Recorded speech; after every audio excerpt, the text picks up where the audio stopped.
Anyways, this is what is happening right now. We understand that a meeting is going to be held today where coalition leaders will be adopting the African Democratic Congress as the official party. It's going to be a little, dicey, because some people will say, isn't that an already existing party?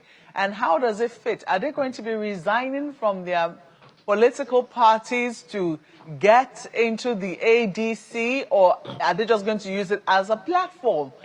It's unclear yet, just what the modalities are going to be, but we saw, senior statesmen from the PDP, led by Senator David Mark, remember him, former chairman of president of the Senate.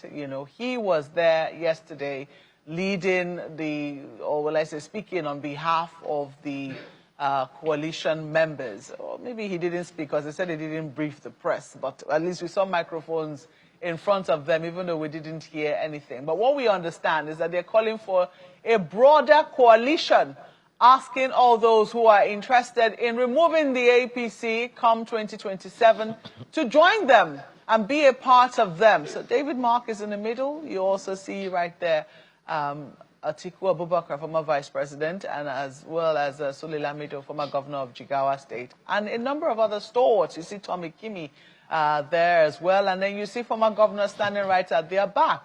So how is this going to work? It's unclear. Are they going to remain with their current parties while they, form this broader coalition? How is it going to? Because right now we know that the only candidate, or will I say the only, the ADC is not just a party that doesn't have anybody. It produced Mr. Honorable Leki Abejide, who is the chairman House Committee on Customs, as the person who is holding a political position, in its ranks. What is going to happen to the party as it stands if they adopt the ADC as the party that they're going to be running with? Well, it's unclear. A lot of things are unclear, but we believe that as the days go by, there'll be a little more clarity to the matters that at hand. But what we also do know is that some members of the PDP are dissociating themselves from this broader coalition and saying, no, I'm with the PDP.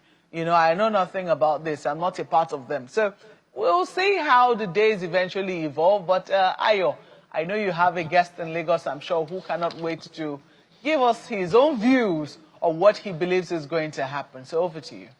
Well, it's about that and a number of other issues, Mal, where I remember just yesterday we saw that protest in Ibadan, or your state capital, where the students are themselves protesting and saying, hey, we're not having this name change from our famous and legacy, the Polytechnic Ibadan. In fact, the way they say is, look, there is only one, the Polytechnic Ibadan, and it is the Polytechnic Ibadan. And what you make of all of that, of course, the state government has responded already through the deputy governor of the state, who is saying, look, you know what? The governor we're going to take this to the governor, and we're going to ensure that the issues that you have raised, they are addressed as and when and exactly as you want them addressed. But well, Mr. Wale Fatade is here, as Markwe has informed us earlier. He is a journalist and he is of the Conversation Africa. He's right here in the studio with me. Good morning and thank you for joining us this morning. Good to be back. Well, hobnobbing around a number of issues, but let's start with that one in Ibadan, Oyo State. It's not the first time where governments will announce a name change from one station to the other, and there have been protests. So what do you make of this? Well, I think it's good for the students. I'm always happy when people ventilate their views and say, we don't accept this. That does not mean you will have your way, but it just means you are going to have your say. Now, for me, the late Victor Omololu Oluloyo is eminently qualified that any structure, any organ, any institution in our dear Oyo State is named after him. That's a fact. Not just being a governor, being a commissioner, being that iconoclast that he was. And remember, in 1987, when the then University of Ife was renamed Obafemi Awolowo University, the undergrads then on the campus, they protested. I remember very well because that was the year I was looking for admission. So I remember that protest very well. But the federal government went ahead, and the University of Ife, which, if they are in so much in love with the Article D, the University of Ife became Obafemi Awolowo University. And then look at 1870 now. Many people, unless those of us the older generation, remember that the Obafemi Awolowo University was actually University of Ife. I remember the joke with my father, who would tell us that he attended the University of Ife, not Obafemi Awolowo University. And so I appreciate the students' protest, but I think for me, if I were the governor, I would stick with that. Perhaps one of the challenges here is that of engagement, whether or not the government has significantly engaged the students. Remember what happened in the University of Lagos, when they disagree with Mashood Abiola. Exactly. And you know, President Goodluck Jonathan is a gentleman, so that's why I felt he changed that. But at certain level, in as much as the students are stakeholders, the name the school bears is not in their remit. It's not their purview to determine the name. Your duty is to attend the school. But I appreciate the protest, because under democracy, people should have their say, but it doesn't mean you should have their way. But I think what we might be thinking about again is the loss of history, the loss of understanding, the loss of knowledge. How many of them really understood what the late Omololu stood for? I mean, have they been taught his legacy? Have they been taught his politics? Have they been taught his activities? I mean, and I think for me, we actually lost the late Olunloyo to politics. Perhaps he would have been Nigeria's first Nobel winner in the sciences, maybe engineering or physics, considering the kind of articulation or the kind of brilliance he espoused. But be as it may, but I think there is nothing. So these things are not sacrosanct in that. For the kind of a person that Dr. Olunloyo was, I think renaming the Ibadan Poly after him is in good order. Well, that's the decision of the governor. But definitely. One of the issues that Markwe raised there is that meeting that's going to happen today of that coalition. So on the one hand, there's been the accusations and counter-accusations by politicians saying, what they call anti-party activities. I think we need a study to commission to understand what we mean. Just a second, to understand what we mean by anti-party activities. Because on the one hand, that is usually there. On the other hand, is the fact that this coalition initially has members of various political parties in it, including the main opposition party, which has been has been in murky waters for a while. On the other hand, is now that they've selected, so to speak, one that Markwe, reminded us they're going to have a meeting about today. What do you make of all of that rigmarole? It would seem like this is the only time we hear of political machinations. Only when we are running towards I thought they were going ahead with ADA. I didn't know this would happen. And, I saw the statement issued by their home state former governor, Rauf Aregbesola. And it was so grandiloquent that I was just laughing. Talking about ANC 111 or 116 years. And I was like, Mr. Former Governor, do you really want to compare ANC?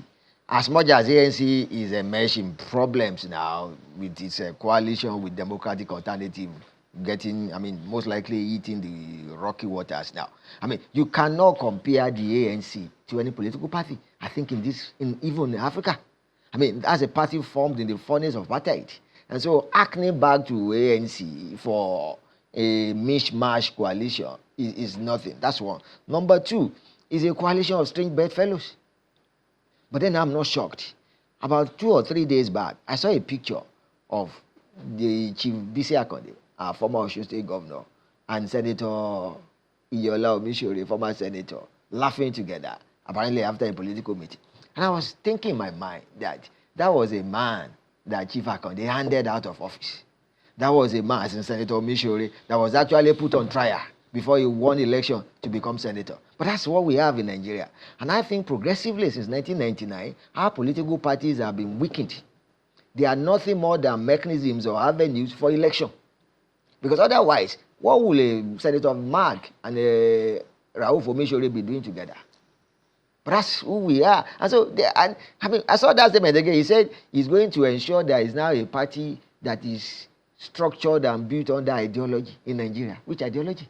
The only ideology of an average political party in Nigeria is how to get to office. And it's so bad that even when they now acquire the political office, they don't even know what to do with it. So there's no, but then I do not think, and this is me, I do not think that as it is now, when Colin Markwe said I will tell you what is going to happen, nobody knows. But I don't think ADC, as it is in a strong position to challenge the government of Tinubu. I don't think so. Remember, I would have thought, and this is free consult, Even with all of these political juggernauts when coming last in. did they win elections? Sule Lamido, fantastic politician. When last did they win election in Jigawa? Senator Mark, is he among the Benue gladiators now? Where you have the Akume of this world, you have what's this other Senator Abamoro of this world? Is Senator Mark? I mean, in his Otupo, who can he win elections now? All politics is local. If you can't win election in your area, you are not relevant. So forgetting that gladiating in the federal level. I mean, even their old former governor Nasiru El-Rufai, I mean, can he win election in Kaduna State now? I find it a little iffy. Okay. When occasionally I hear and see that, you know, we only hear about these coalitions and the target is always the center, forgetting that building organically from the bottom, as opposed to building organically, as opposed to targeting state governments. No, they want to impose themselves on us, but that's where. And you know, in business, we have what is called special purpose vehicle. Entities created solely to grab something, and after that, it stand dissolve. And that's what this ADC is. I wish them well, because I really believe that Nigeria deserves a coherent, fantastic opposition party. By the way, if you look at the interim people set up, our former colleague is there too, Bolaji Abdullahi. And I was just thinking in my mind, does that mean the former Senate President, Shola Saraki, is he joining them? Because Bolaji Abdullahi is his fantastic associate, unless they are parted ways, which we didn't know in the public. And so, but I would have thought that PDP would have been a better vehicle for them. Why? The PDP has a brand that is known already. The PDP has a slogan that people know. I mean, elections are under 2 years away. Are they going to be able to build a party that will be known, that will be on everybody's lips, and then will be in a good position to challenge President Tinubu? Why the new APC or whatever they were at that time, or new PDP were able to do it, was because they came out of PDPM block.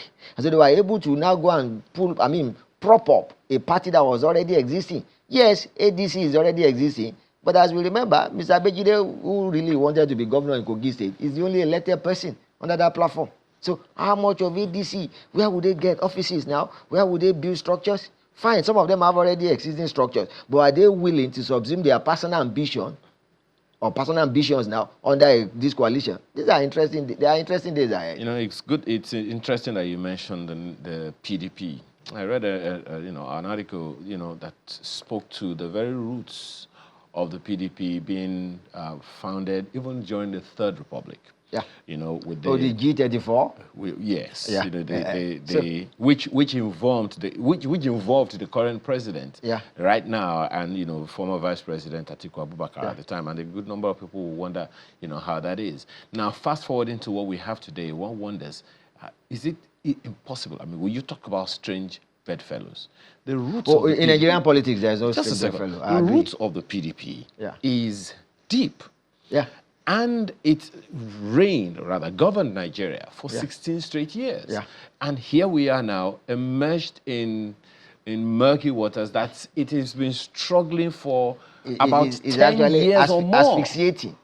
10 years or more. What do you think is responsible for that? Oh, no. I think the PDP has been weakened more by external forces than internal forces. How do you mean? Some people in PDP are playing other people's agenda.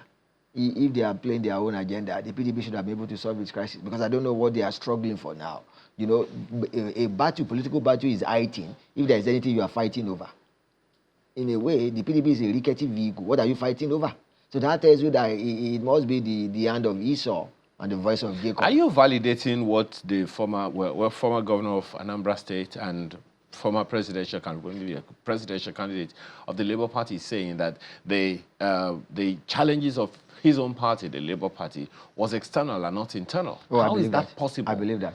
How is it possible? No, it's not possible because, my brother, as journalists, we all know these things. Forgive me for my naivety. The reason I'm saying that is, I hope you are not being sarcastic. It's my home. How can someone come into Channels Television and begin to we say we're gonna destroy Channels Television from outside when the people within do not agree? Yeah, but nobody has ever said that publicly. So remember that, because they won't say so. But your activities, your actions will show whether you want to destroy channels or not. And I think Mr. Obi is right along that line, that people fueling this crisis, they're outside. Because if I'm fighting with my siblings over our father's house, that house must be wonderful enough for us to fight over. But if the house is comatose, or no, the house is decrepit, the house is dilapidated, and the outsider would not be wondering, what exactly are they fighting over? If there is nothing left, there will be no battle. And so, in the typical grand scheme of the party in government, which is not the first time, it has played out successfully in our country, you have moves in different parties that you know can actually hinder you from reaching your own promised land. And that's what is happening. It's nothing new. And for me, it shows how, and I use this word very carefully, how inept, or as they say, Gen Z, say they don't rate us, how they don't think so highly of Nigerians when the same script is played over and over and over so and over you again. agree with Mr. Obi when he says that it is the government of the day that is responsible for the woes of the Labour Party? 100%. Because from what we saw in the last elections, this is 2025, 2023, the Labour Party showed itself as a viable alternative to the current party in power. So, and you have to clamp down on that opposition. That's what is happening. I believe absolutely. Is that what's also happening with the PDP? Oh, they have started that battle of PDP before now. Okay. Look at Wike alone, the Minister of FCT, is enough to wreck PDP. Okay, so was it also the APC that was responsible for the movement, mass exodus of members of the PDP to the APC in 2014 in the build-up to the 2015 Now, these elections? things play out with background intimidation, background harassment, which is happening. Let's not play. Let's not. But the PDP was the one in government at the time. They did that too. That's what I'm saying. They did that. I'm not excusing PDP. I'm just saying perhaps harvest is usually greater than what you sow. So perhaps that's what is happening to PDP. But PDP did that too. So whereby you plant stuff in other parties just to create confusion, just to create kerfuffle, just to create battles, and that's what is happening. So these are political strategies now part of the world. We got to go now. So where do we go from here? Where do Nigerians go from here? I think head or tail, we are going to get the short end of the stick. Oh my! Because cast your mind back. Look at the party in 1979 to 83, the National Party of Nigeria, for instance, where you had the late Augustus Meredith Adisakinloye, Baban Tutaba, as we call him in Ibadan, as the party chairman. Which governor of MPN could speak after he has spoken, or Oba Ahmed, who was the secretary? Remember the Lagos, Oyo, Ondo, Ogun, and Bende, as they were then governors, even their policies had to be brought to UPN. The party structure was so strong. Do we have parties like that again? Well, I guess time will tell. At the end of the day, it's the people that matters. We must not get the short end of the stick, at least. I think we can say the politicians are now noticed. So. I hope so. Okay. I wish so. Thank you so much for your time this morning. Wale Fatade is a journalist and commissioning editor of the Conversation Africa. We appreciate your time again. You're welcome. All right.